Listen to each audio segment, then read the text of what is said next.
for that? Just like two or three short, like four short boxes worth. Of what? Clearance pops. Food spots. Okay.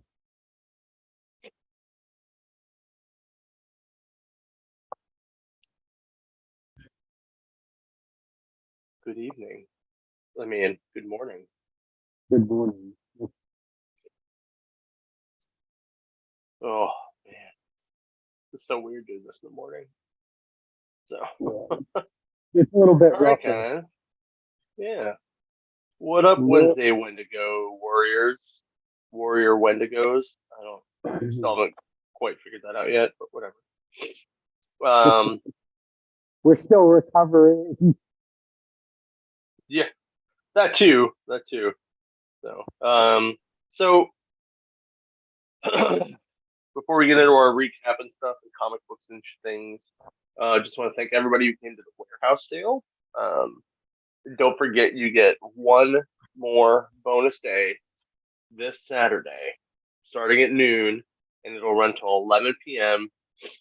And we are making a special box price of $200 plus tax just for this one event.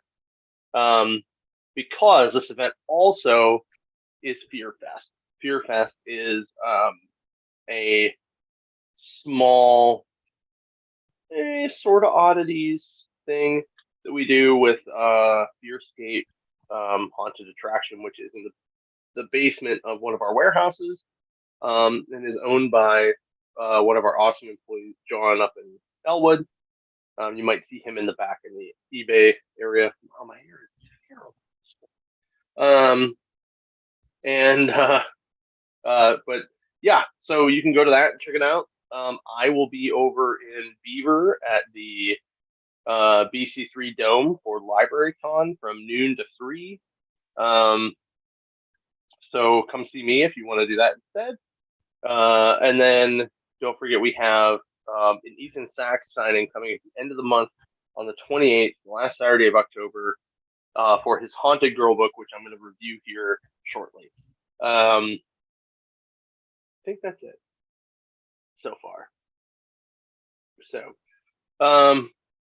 also don't forget all the pops at Pittsburgh Mills are 3 for $30 if they're $11.99 price right now. Yep. And we have a ton of them.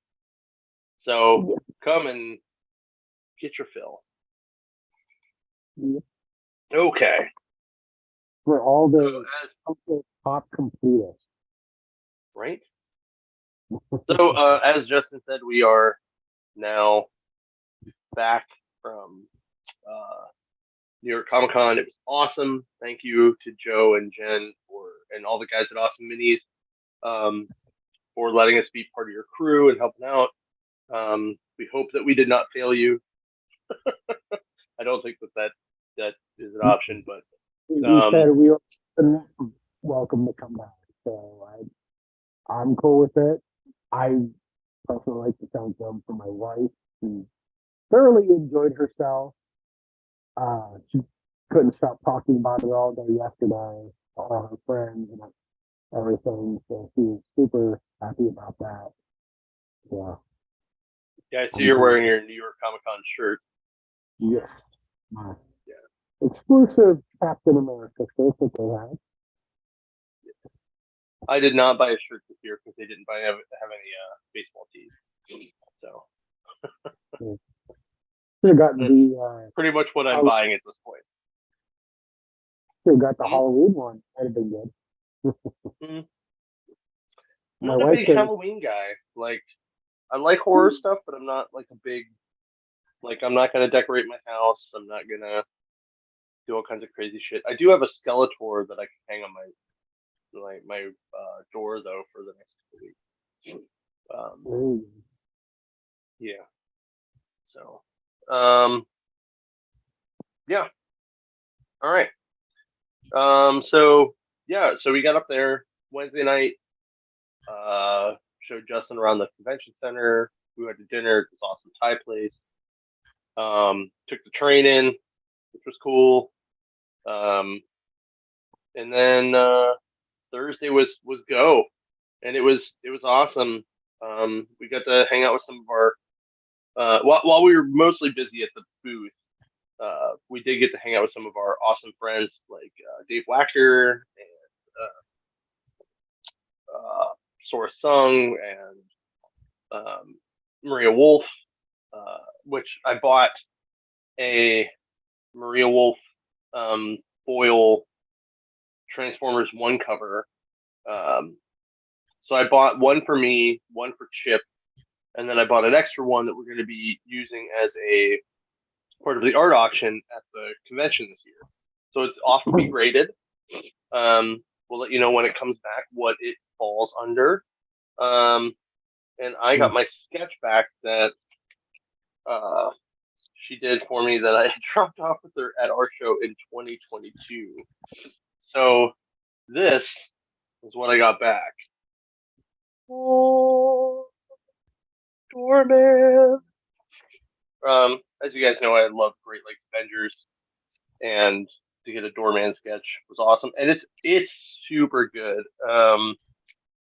Tim Cope, who sometimes comes on as well, he got his Colossus back. It is also double-sided and crazy good, and I can't thank Maria enough for doing that. She's awesome, and we appreciate her, and we'll see her in June next year. Preview of announcement. Another cool thing that I got signed was this from the Kill audiobook from Evil Inc.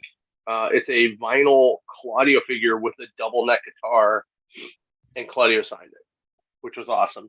If you've never read Kill Audio, you should. It is really good. It is really awkwardly crazy, but it's if you're into music and comic books, it is a beautiful blend of both of those things. As a Coheed fan, I'm huge into that. It was big for me. It's very, very big for me. My other pickups, though, other than that, like I didn't even take anything to get signed. I just picked up some cool stuff. So I picked up Immortal Ascension from Alien Books because it looked pretty cool. Because I also wanted to check out the new format that Valiant is going to do because they're going to do them in these prestige formats. I picked up Sunshine Patriots by Howard Chaykin, which was a book put out on Alien, which is now the new Valiant. And then I got an awesome, super shiny Exo Unconquered #1. Yeah. I like this book a lot. Even though I'm not a big fan of Liam Sharp's art, it fits this book really well, and that's why I liked it. So that was cool. And that's pretty much my haul from it. And I got to meet Erica Fett, who's a cosplayer and podcaster out of Columbus. She does Camp Cryptid, which I forgot to mention that, if you guys want to know the Pennsylvania cryptid, because every state has a cryptid, like West Virginia's Mothman, the PA cryptid is the squonk. So if you don't know what a squonk looks like, I'll try to find one while Justin gives his side of the story. But I got to say hi to Matt Klein, a couple other people. It was a good time. Justin Jordan was there. We saw some, and just walking around, we saw American Gladiators hanging out. Yeah. And the coffee line was stupid, but hey, Demetrios over at Black Box. I'm gonna shout out to him too because he was awesome. Chris Roop, who is at the Alex Ross and Bill Sienkiewicz booth. Lauren, who is selling his wares just down the hall from us. And yeah, that was pretty much it. It was overall it was busy. We were really busy, but the show was very, very packed. But as I've seen in the shows across this year, the shift toward anime and manga is a real thing. It is pushing that way a little more. So again, it's not necessarily a bad thing. Oh, I I also, didn't say it's a bad thing. I just yeah, said the push is and there. I know a lot of comic guys are afraid, and they're like, "Well, I don't understand this newfangled blah blah blah." I'm like, it's it's comic book. It's just Far East version of comic book. That's Hmm. all it is. It's a different country. You go around and we have people who want, oh, I want my foreign version of 181, this, that, and the other. Yeah, that's cool, and I get that too. But manga is what comic books are for when we were kids. Yeah. You know, it's just this generation, and I have no issue with that. I enjoy anime. That's I'd rather watch anime than current event stuff right now. Holy crap!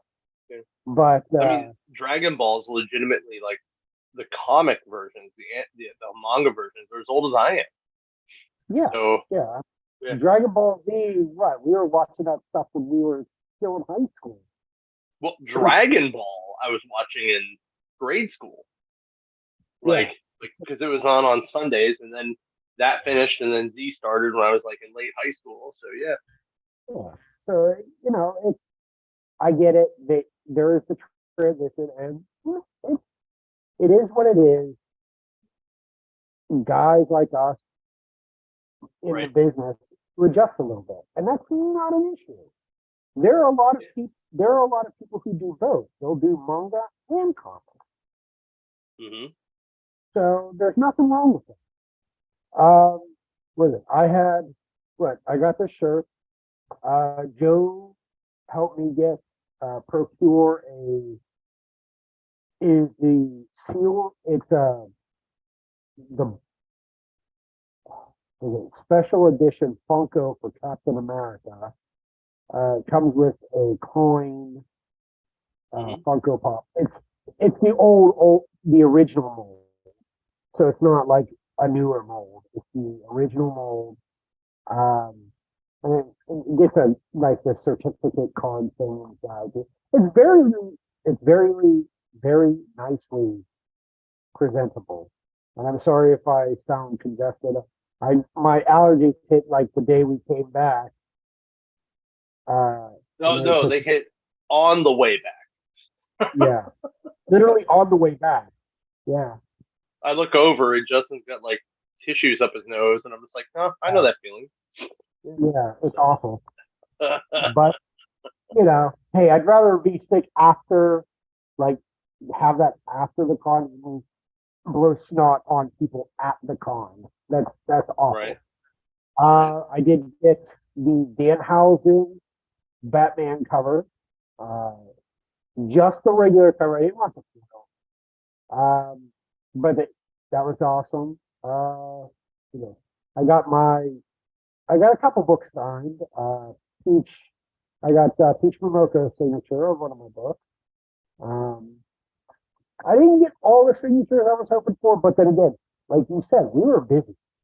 I Yeah. think I got a half hour after Thursday to go meander around, and that was a half hour was not enough. So Yeah. Most of our day that we got to walk around was on Thursday because we didn't have to reload stuff yet. So we got to go down to Artist Alley and see some people there. And and we saw like Russ Braun and a couple other people too. Like it was a good time, man. Like it was like a mini family reunion every time we go to a con. I love it. well, So everybody, I think we're starting to get that reputation of we're the guys from Pittsburgh. Like they know you because you talk to them constantly. I'm your shadow with the blue mohawk, and that's how they know me. that's a that's a fair description. And that's it's going to be my trademark now. I'm gonna have to trademark this somehow. Like I'm telling you, man, I can't wait till the guys from Harrisburg bring their Justin up with the blue mohawk so that you guys can the battle cut of it the out blue, unicorn style. It's gonna be the great. battle of the airs. It's gonna be awesome. So cool. All right. Well, overall, New York was great. A lot of fun. Um, like I said, we didn't get to really shop and buy some stuff because we were so busy. We'd love to, but maybe next year we'll get to do Yeah, it. have But some again, thanks announcements. Joe and Jen. Thank you for that. So Yeah. They did have announcements there, like what that was a CBCS came out with their new labels. yep. Um, they, Ghost I like the Machine is fact, going to be a new imprint. yeah, I like that they're bigger fonts. The numbers look a little bit stretchy for me, but that's my graphic artist See, eye. I like them because from a distance you're going to be able to read it better because there's more Yeah, distance between the numbers. So unlike a CGC one, you're going to be able to see them. It'll be wider. yeah. You know, let me see if I can find it in my email. I like the fact that if you get like a 9, 9, or a 10, they do like a gold foil on the lettering and the numbering, which is that's cool. And I think if you do have a 10 or a 9, 9, you should get something special like that. So I like what they did there. I'm hearing a lot of positives for it. They're going to keep them like the same solid cases that they do have, which I'm happy that they're not going to change that. But I overall, from what I've heard about from people that were there over the net, that it's overall positive. You, of course, you have the CGC fanboys that are a little bit more negative, but Yeah, because they're CGC fanboys. So whatever. yeah, yeah, uh, they Um, lick CDs, you know. yeah, right. I was also I was also sad and weirded out by how much whatnot stuff, whatnot booths, and different grading booths and pressing booths. Like every third one was like a service like that, and it was like this this is what's ruining the market. Please stop doing this. Like, Mm. but anyway, so this is what they look like now. This is um the new numbers.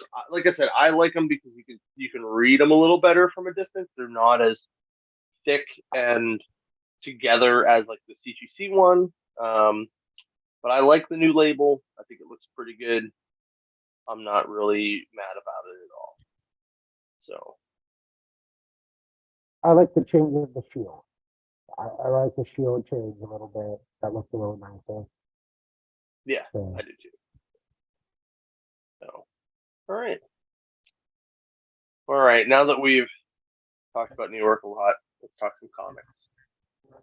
So weirdly, we didn't get to read a single fucking book while we were up there. Imagine that.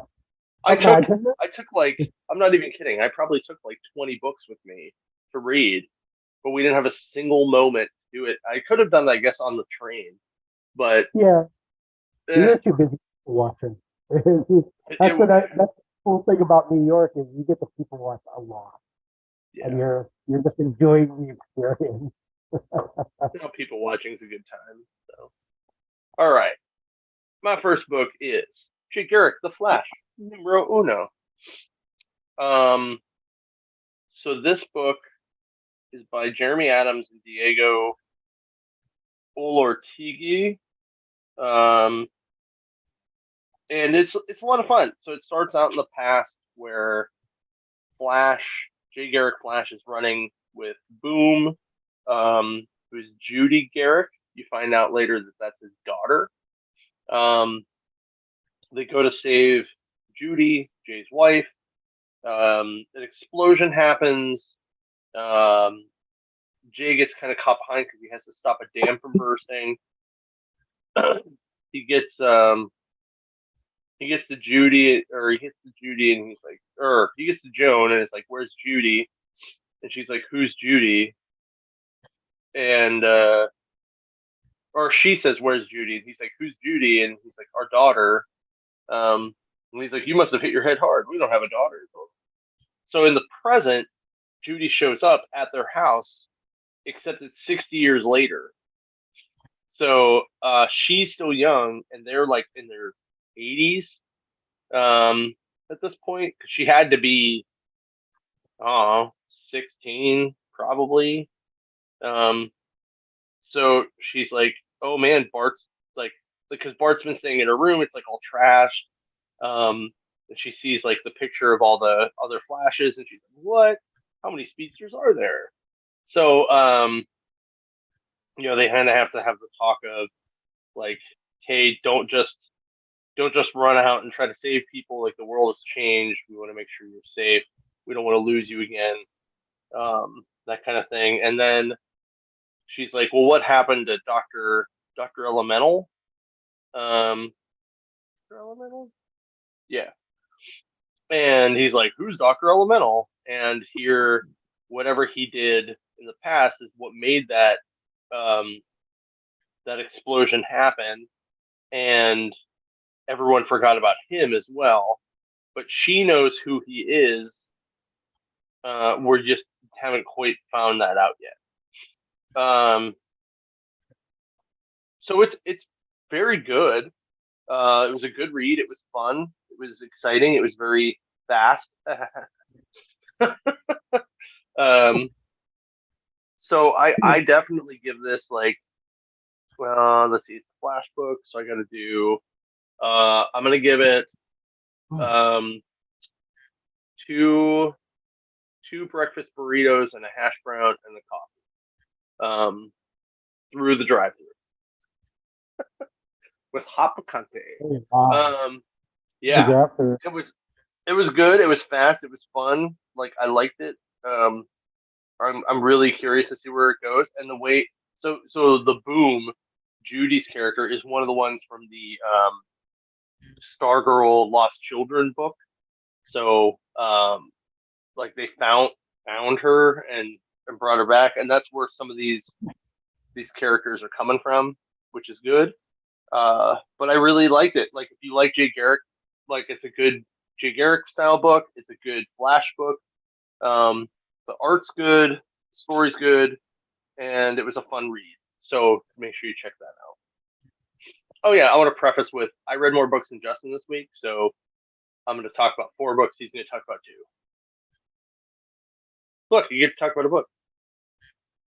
All right. Ninja Turtles versus Street Fighter #4. Like I said, this series,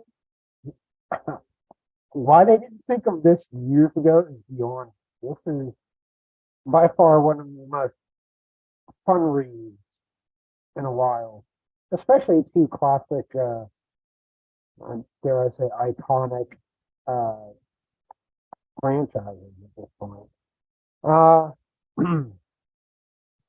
so we're back into, what is it, the Shredder gets unleashed, and he's raising all kinds of hell through this.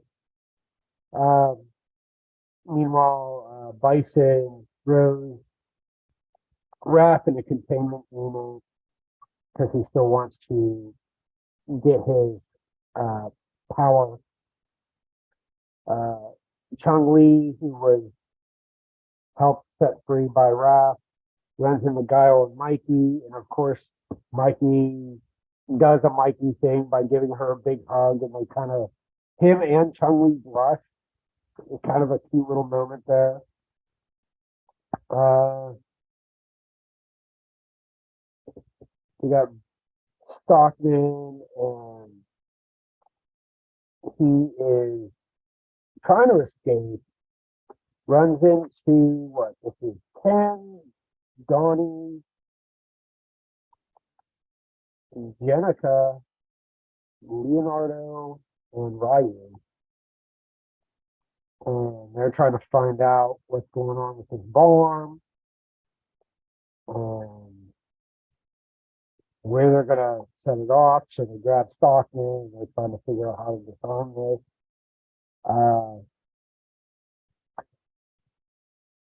It's just kind of, it's very action packed. So I'm trying to make sure I don't miss too much.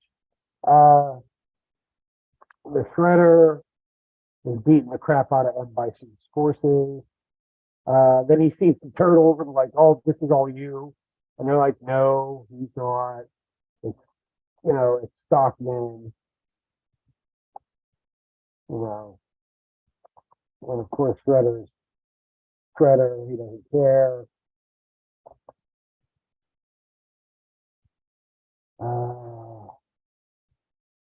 Was it Mikey, Chun-Li, and Guile are setting free all the fighters that were captured by Bison.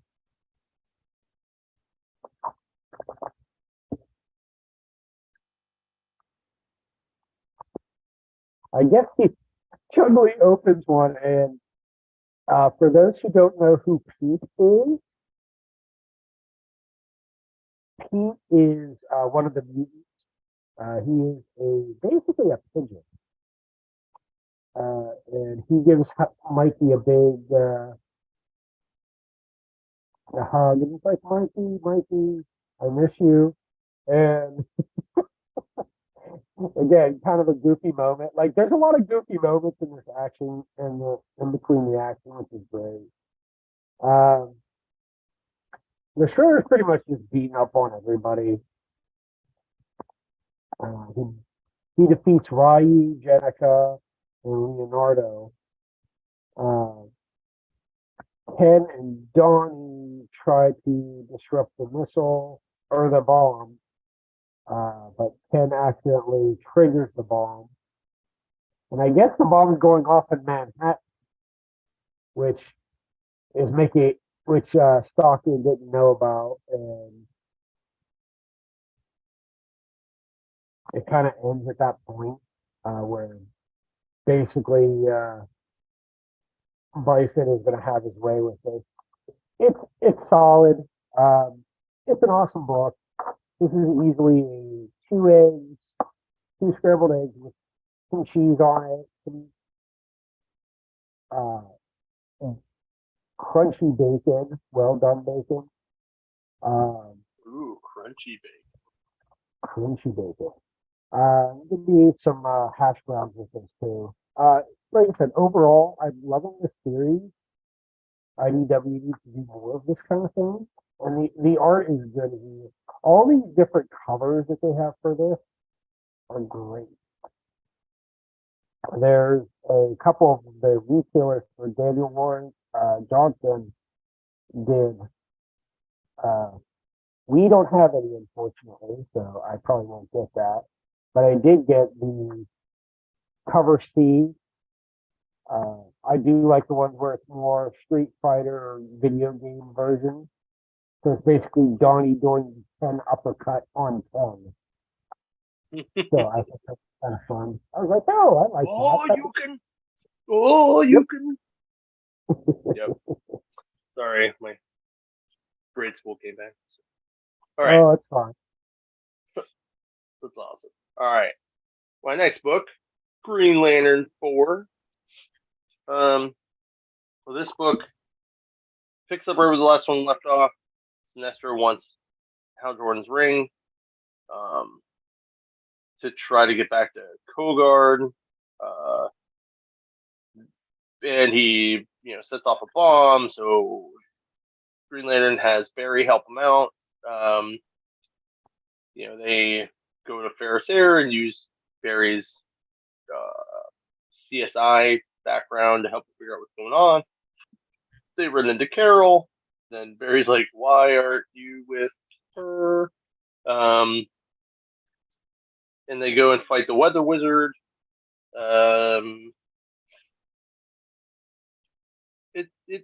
It was a very fast kind of 2/3 of the book being Green Lantern and Flash, which was awesome to see those two back together. But the weirder one with the backstory, the backer story is a kid on the planet of Zila, and he's like obsessed with Sinestro so much that he like paints the Sinestro mustache on his face. And he goes off and he tries to get people to fear him and tries to stop this kind of like drug deal thing going on, but the credits get all fucked up. And like his caretaker guy is like, "You're never gonna be Sinestro, so you should stop." So the kid's like, "I'll show you all. I'm gonna go get his blood, and I'm gonna show everybody that I am the son of Sal Sinestro." So that part made it a little more interesting than normal. Um, so I'm gonna give this book uh, 2 eggs sunny side up with toast and some yeah, we'll give some bacon, but not super crunchy bacon, just bacon. So oh, my next book, I guess, is She-Hulk #1, Sensational She-Hulk 1. Um, this book also kind of picks up where the other one left off, where She-Hulk is still dating Jack Parts. She's still working at the lawyer's office. Um, and she goes into work, and there's Carcass and Ransack, the two deviants that Carcass is the deviant that is so ugly that the other deviants rejected him, and Ransack is the deviant that is so handsome that the deviants rejected him. So they're talking to her about helping. They got evicted, and she's like, "Well, I can check your lease," and um they had a whole bunch of stuff, but they were like, "Where else would we go?"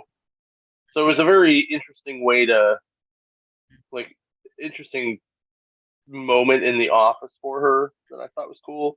And then they went on to their punch club where Titania brings her husband, who is the absorbing man, to punch club. And the thing is like having a fit. He's like, "We never said you could do that, blah, blah, blah." And then Jack of Hearts shows up to Punch Club, and Absorbing Man and Punch Club have a little fight. It works out pretty well. Absorbing Man leaves, and then Jack of Hearts is like, "Did I fuck that up?" And she's like, "No." Um, but at the end of it, like She-Hulk's walking back to the apartment, and Hulk is in an alleyway, and the Hulk just says to her, "What do you want from me?" And that's where that first part ends. And then there's a backer story, which is pretty fun, where a intern comes with her, and she's like, "Here's a helmet, here's a bulletproof vest, like just watch what you're doing, take notes, stay safe." And she stops these people from like trafficking underground pumpkin bombs. And at the end of it, when she's all done, um, he's like, "Yeah, I was supposed to shadow the lawyer part, not the superhero part." And she's like, "Oh, my bad. I must have mixed up my appointments." And then this girl starts running down the street going, "Hi, She-Hulk. Sorry I'm late. I'm ready to superhero." So it was just really funny little thing. It was cool to see a Secret Wars Battle World ad in there for Pat Olive, which was awesome. Um, and the other one that I thought was interesting, I just was like, did you really not think about the title of this? Is Spider Gwen 1 Smash? There it is. Now you get it. So I'm just like, that's not a great. That I mean, it's a great title, but that wasn't really thought through. Great. The optics are bad. We'll put it that Yeah. way. Yeah. The Like optics not super good. So all right, so this book deserves a Hulk-sized breakfast. So we're gonna go with a double Western omelet with French toast and an entire pitcher of orange juice. That is the like. I really like this book. I thought it was a lot of fun. If you like the last run, it's very similar because it's the same writing team. Actually, I think it's the same team all over. Um, but it's very good. If you like the show, it's kind of got that kind of vibe where it's like a little bit of lawyer, a little bit of superhero, all mixed together. Very fourth wall breaky. It's a good time. I like it a lot. So, boom, one Hulk to the other. There we go. Incredible Hulk #5. Um, let's see, it's been a while since we left off here. Basically, I'm gonna say Charlie is the pronunciation of her name. Charlie is being dragged by this creature that has the appendages of souls that have been taken by this creature. While that is happening, Hulk, Man Thing, and Bruce are talking in the nexus of reality. And of course, Hulk is being stubborn, going, let me out. Bruce is like, Man Thing, and I need your help. You know, the usual give and take between Bruce and Hulk. Um, but I think the nice thing about this is it's getting deeper into the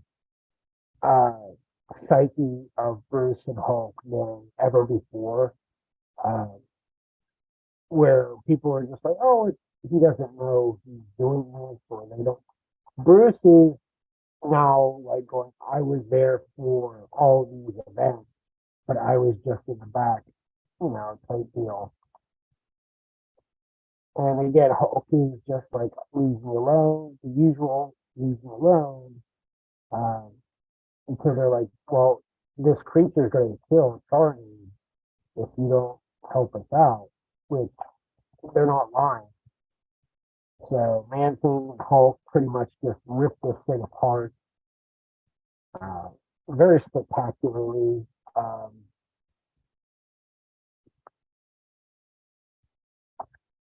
so after this is, of course, uh, the thing is talking to one of the appendages, going, "She's coming. She wants you, like, to the Hulk and stuff." But you know, Um, she's crying. Of course, Charlie is crying because the appendage is a childhood friend. She's like, "I'm sorry you had to die again." Blah blah blah. Hulk transforms back into Bruce. Betty appears. Um, at first, they thought this was part of the creature. It is not. It is actually Betty because she transforms into the red Hulk with wings. Uh, And then she says, I guess she's being the messenger for the eldest. Hmm. And saying that she wants Hulk. And they're offering a deal to Bruce, going, if you bring Hulk to us, we will separate you two, you know, to fix things. It pretty much just kind of ends there. The book also has a separate story with the new Power Man and he battles the Hulk and stuff. It's a nice little story. Uh, I I was cool with this book for the most part. My only issue is the art is a little less obscure than I would prefer. Like the detail, the line details and stuff are not where I prefer like the lines and art. Uh, but again, that is a personal preference. It is nothing against the artist or whoever likes that type of art. It's just my personal preference. I'll give this I'll give this a solid two scrambled eggs. Uh, mm, I'll do four strips of bacon with a couple of sausage patties. It's a very meaty, you're getting a lot of in-depth story writing on this. I wouldn't go any further than that as far as, you know, like I said, the art's not for my taste. So I have to deduct a little points just for my own personal thing. But I'm enjoying where this is going.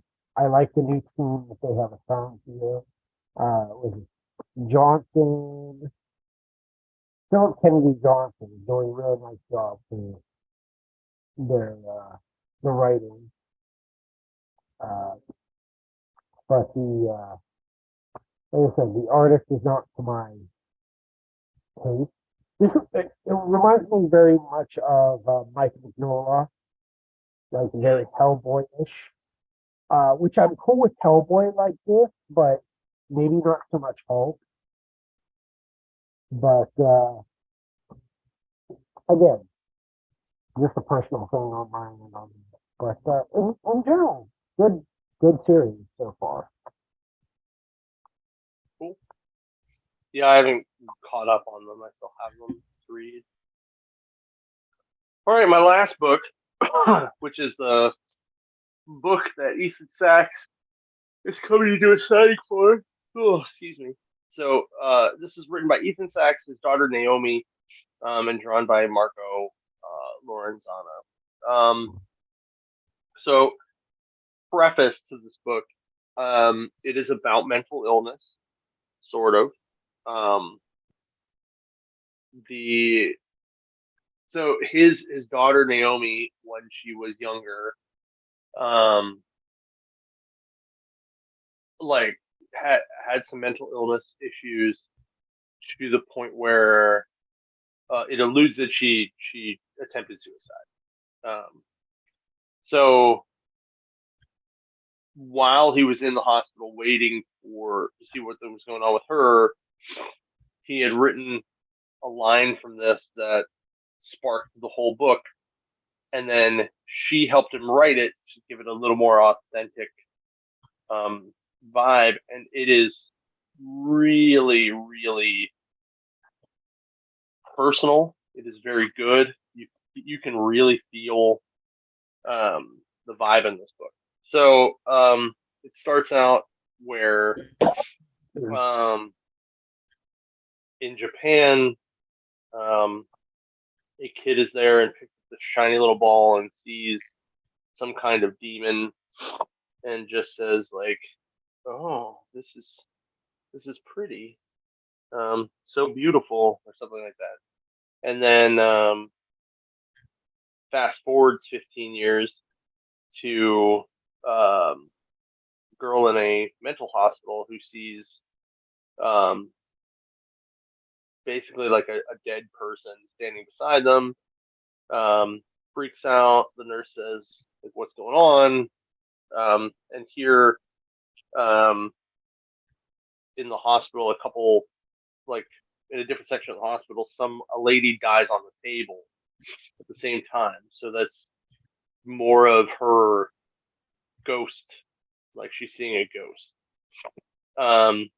She gets a visitor. It's her dad who brought her a birthday cake, and he misspells happy because he ran out of room, so it only has one P. So there's a little conversation about that, and they have to eat it with paper spoons, which is real bizarre, but whatever.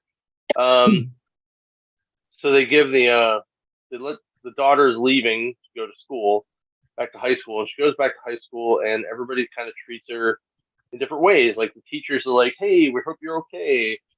Good to see you back." There's like one or two classmates that are like, "Hey, good to see you back," and then there's some people that are like, "I can't believe they let you out. I would never have returned to school."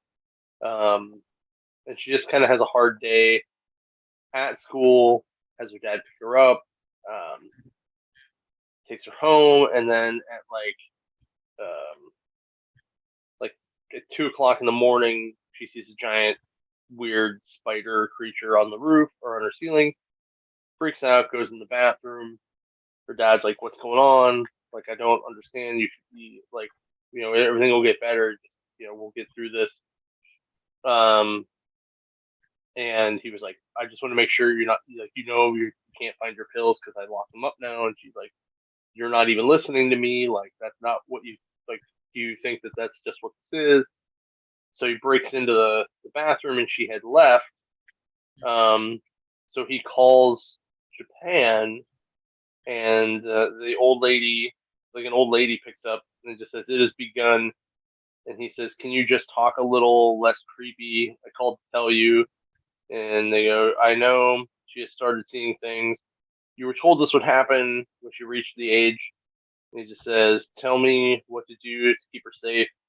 And says that's beyond our control now. So then you see the girl at the beach standing on a cliff, and she says, "What am I supposed to do now?" And this, I will only assume what is a supernatural, godlike demon. Says if you are done feeling sorry for yourself, you are being called to a higher or a sacred duty. The fate of all life is in your hands. So she runs off screaming, jacks up her knee, says, where did she go? And then picks up the same a little like jewel ball thing. It's so beautiful. So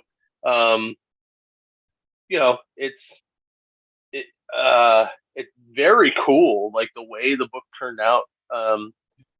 And if you have anyone who has dealt with mental illness, like you will know right away like how close this is to legit vibes. So I'm giving this book, oh man, I'm gonna give it a mushroom and Swiss omelet, with sausage, sausage in it, not sausage on the side. 3 strips of almost crispy bacon, and a cup of coffee. I really like this book a lot. The art is fantastic. The writing is great. I'm really curious to see where it goes. Excuse me. Still trying to wake up. My bad. Speaking of coffee. Yeah. So I'm really excited to bring the book to see him at the signing and talk to him a little bit about it. And as someone who has both lost someone through mental health issues and has helped people through mental health issues, this book really hits a note for me, and I really really enjoyed it. So check it out. It's A Haunted Girl from Image. Number 1 is out now, and it will be at the Waterfront on the 28th from 11:30 a.m. to 2:30 p.m. A very short window. He's doing a flight thing. So, and he also is writing currently Star Wars Bounty Hunters. He's done a lot of other work for Marvel too. So make sure you check him out. So, all right, that's all I got for books. We're right about on time where I need to be too. So, cool. Oh, sorry. Sorry, guys. I got to drive to Virginia and go pick up a giant order of stuff. Well, like you said, we were so busy last week. We're still recovering. We'll hold off on the Loki stuff till next week. So that way, Yeah. Cool. All right, guys. See everybody next week, and that's pretty much all we got. Go support your local shop. Go out to the warehouse sale for the last day. Check out Fear Fest. Check out the Ethan signing. It's gonna be a crazy month. And go buy some pomps from us because God knows we need you to. So maybe we should all right. find a joke how much you can buy off of us. Right. All right, guys. Thanks a lot.